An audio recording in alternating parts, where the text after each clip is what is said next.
Kilichotokea ni muendelezo wa hawa watu walivyozoeshwa toka zamani. Amesema yani wao kujihisi kwamba wapo juu ya kila kitu. Hali ya kuwa sio hivyo. Ukija kwenye hadhi ya timu, timu zote zipo sawa.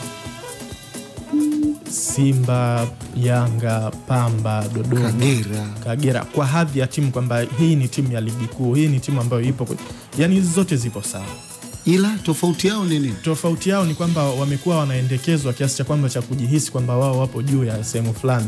Na ndio maana hata zikitoka zile issue za kwamba sijui kanuni zipangwe sijui nini na nini, sio kwamba Yanga na Simba huwa wana yani wao huwa wana labda uwezo wa kupitisha au wengine wasipitishe. Yani kwenye zile kanuni kupitishwa, kura ya Ken Gold na kura ya Pamba ina uzito sawa na kura ya Simba na Yanga. Kwa hiyo ukija kwenye hadhi ya timu, hizi timu zote zipo sawa. Lakini wao wameendekezwa kiasi cha kwamba wanajihisi kwamba wapo juu ya kila kitu. Sasa alichokisema Mguto yupo sawa. Wameendekezwa kiasi cha kwamba wanajihisi wapo juu ya kila kitu. Lakini tunachohitaji hivi sasa, japokuwa ni ngumu, tunahitaji viongozi ambao watakuja kuturudisha kwenye mstari.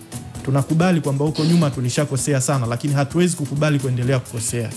Tunataka watu ambao watawarudisha kwenye mstari, waturudishe kwenye reli, wawakumbushe, watuondolee haya mambo ya mwisho wa siku. Sasa itachezwa ichezwe, tusubiri. Kuchezwa au kuto kuchezwa inategemeana na mazingira gani. Kwa mazingira haya mimi isichezwe.